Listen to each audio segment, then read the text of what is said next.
Le Haut Conseil à l'égalité femmes-hommes appelle à des quotas, ou à un système de bonus-malus dans les aides publiques aux journaux.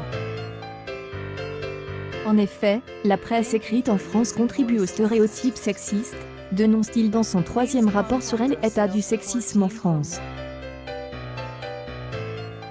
Des femmes moins souvent citées dans les articles, des rédactrices plutôt chargées de la culture que du sport. Ce biais est visible au sein même des rédactions et dans la manière dont sont rédigés les articles publiés, affirme l'instance consultative indépendante. Les auteurs du rapport se sont penchent sur la proportion de femmes parmi les journalistes de 6 quotidiens, 2 hebdomadaires généralistes et 3 magazines féminins, mais aussi sur leur poids au sein des différentes rubriques et dans les postes de direction. Ontario ainsi est examiné les rédactions du Monde, du Figaro, du Parisien, de Ouest France, Sud-Ouest, 20 minutes, du Point, de Elle Obs, Elle, Marie-Claire et Femmes Actuelles.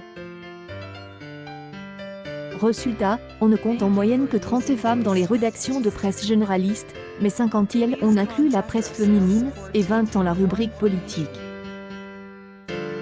La situation est toutefois hétérogène, puisque Elle Obs 77 et journalistes de la rubrique internationale sont des femmes.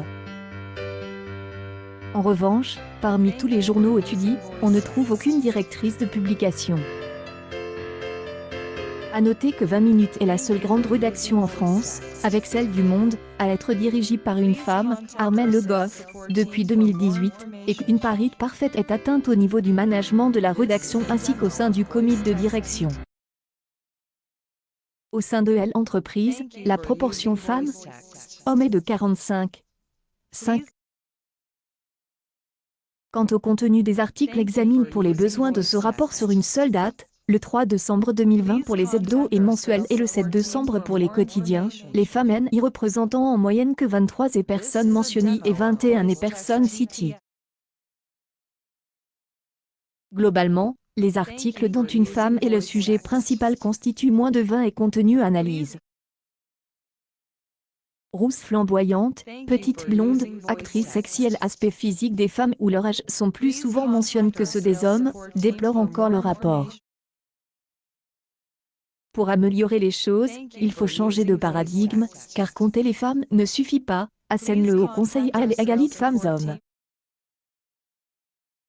L'organisme appelle à des objectifs chiffres de progression chaque année, assortis d'une obligation sous peine de sanction.